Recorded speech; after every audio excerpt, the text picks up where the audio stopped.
सुप्रभात विद्यार्थियों। कल हमने कादम्बरी के संबंध में यह पढ़ा कि यह एक आख्यायिका है। कथा और आख्यायिका में क्या अंतर होता है, इसको भी स्पष्ट किया।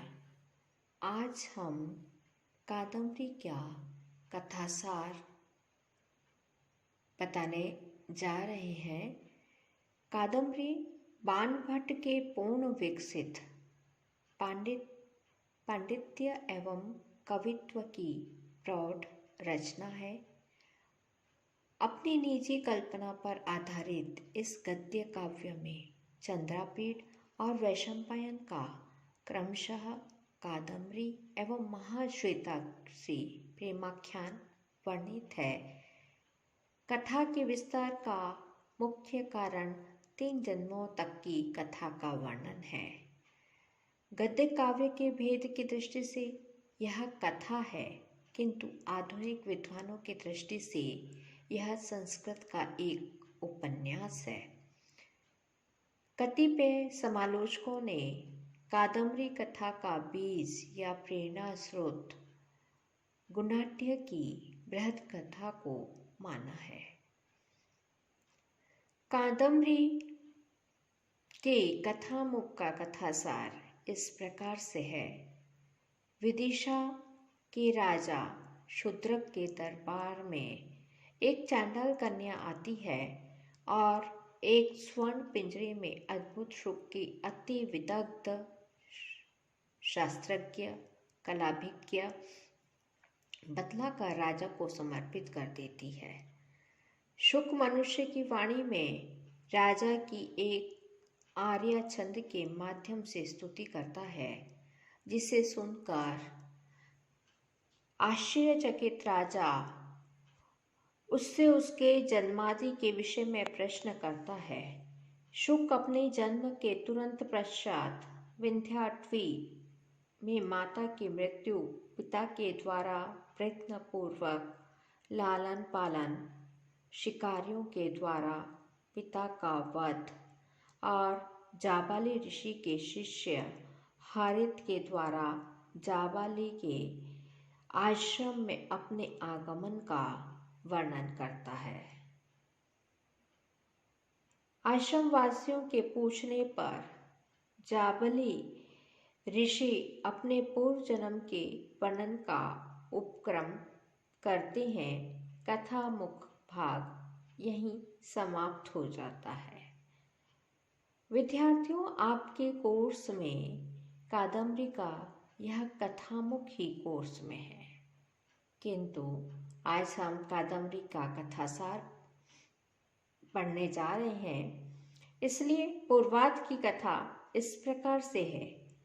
जाबाली ऋषि बताते हैं, उज्जैनी के राजा तारापीठ और रानी विलासवती को पर्याप्त साधना के पश्चात चंद्रापीठ नामक पुत्र प्राप्त होता है। इसी समय तारापीठ के सुयोग्य मंत्री सुकनाश के घर वैशंपायन का जन्म होता है। चंद्रापीठ और वैशंपायन में मित्रता बढ़ जाती है। दोनों साथ साथ एक ही गुरुकुल में पढ़ते हैं। पश्चात युवराज पद पर अभिषेक के समय शुकनास राजनीति की विस्तृत शिक्षा देते हैं। चंद्रापीठ के लिए इंद्रायुत नाम का घोड़ा दिया जाता है। दिग्विजय की यात्रा पर वह वैशंपायन के साथ निकल पड़ता है। चंद्रापीठ एक किन्नर युगल का पीछा करते हुए अच्छोत सरोवर पर एक शिव मंदिर में महाश्वेता का परिचय प्राप्त करता है। महाश्वेता अपनी तपस्या का कारण और अपने प्रेमी पुंडरीक की मृत्यु आदि का वर्णन करती है। तत्पश्चात महाश्वेता चंद्रापीठ को अपनी सखी गंधर्वराज पुत्री कादम्बरी से मिलाने के लिए ले जाती है।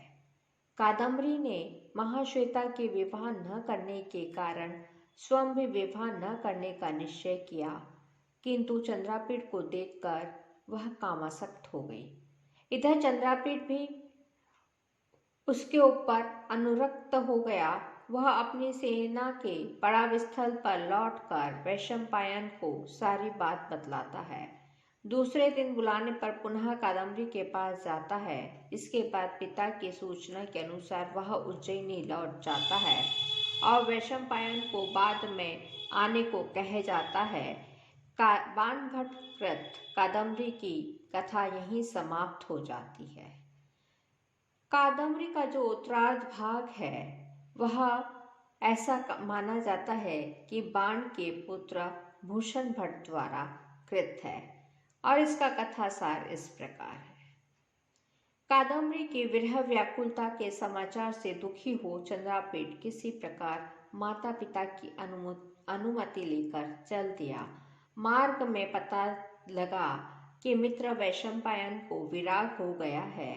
जब चंद्रापेट महाश्वेता से मिला तो पता लगा कि महाश्वेता के शाप से वैशंपायन शुक योनि में परिवर्तित हो गया है। चंद्रापेट मित्र के ऊपर आई इस आपत्ति को सहन न कर सका और वहीं प्राण छोड़ दिए।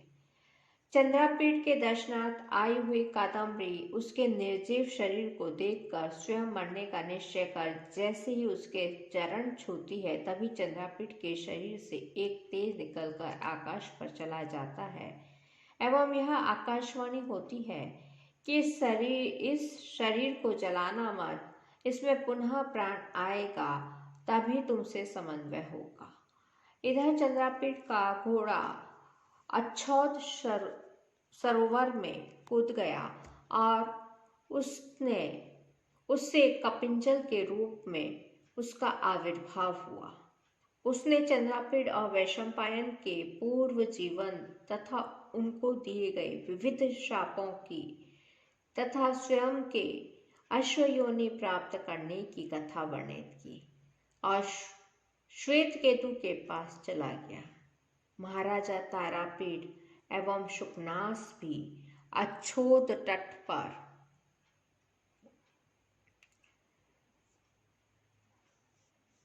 पहुंचे और उन्हें आकाशवाणी से दोनों के शापमुक्त हो शीघ्र चेतन होने की सूचना मिली। शुक राजा शूद्रक को आगे बता रहा है कि जाबाली ऋषि से उक्त वृत्तांत सुनकर मुझ में दिव्य वाणी और ज्ञान जागृत हो गया।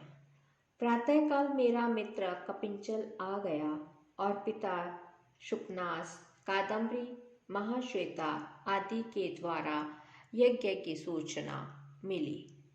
मैं अधीर होकर उधर की ओर उड़ चला, तभी विश्राम करते समय रात्रि में जाल में फंस गया और इस चांडाल कन्या के हाथ आ गया।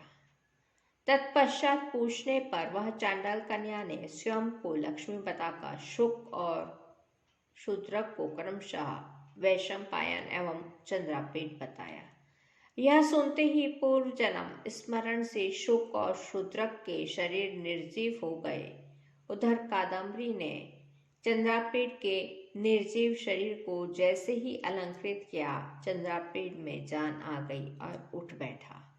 तभी आकाश से पुंडरीक और कपिंचल भी अवतरित हुए। तत्पश्चात कादम्बरी एवं चंद्रापेट तथा महाश्वेता एवं पुंडरीक का विवाह हो गया और सभी सानंद रहने लगे। यहाँ स्त्री पात्रों में प्रमुख कादम्बरी एवं महाश्वेता का पुनर्जन्म नहीं वर्णित है और न ही उनके शरीर में वृद्धावस्था का समावेश ही हुआ है। यह स्वयं में एक विचित्र घटना है।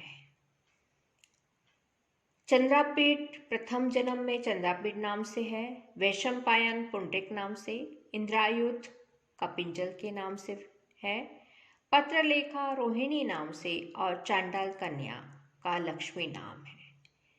द्वितीय जन्म में चंद्रापेट ही नाम है, वैशंपायन है, इंद्रायुध है और पत्रलेखा है। तृतीय जन्म में चंद्रापेट शूद्रक नाम से है, वैशंपायन शुक नाम से, इंद्रायुध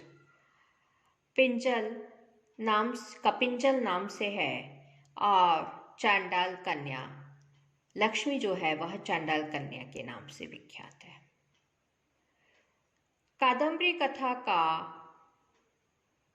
कथा को बाणभट्ट ने बीज रूप में कहीं से प्राप्त किया या स्वयं अपनी प्रतिभा कल्पना से इसकी रचना की, इस विषय में निश्चित कुछ नहीं कहा जा सकता। संस्कृत साहित्य के समीक्षकों ने प्रायः यह स्वीकार किया है कि बाण की इस कथा की प्रेरणा गुणाद्य की बृहत कथा से मिली, किंतु बृहत कथा आज उपलब्ध नहीं है। बृहत कथा के दो रूपांतर सोमदेव का कथा सरित सागर और क्षेमेंद्र का बृहत कथा मंजरी है।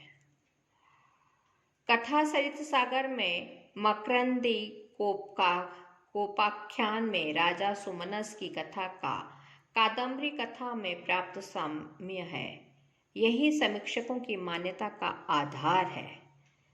किंतु डॉक्टर वासुदेव शरण अग्रवाल कथा सरित सागर की रचना को कादम्बरी के बाद की रचना मानते हैं। इसलिए यह कहना कठिन है कि गुणाद्य की बृहत कथा से कितना अंश बाणभट्ट ने लिया है।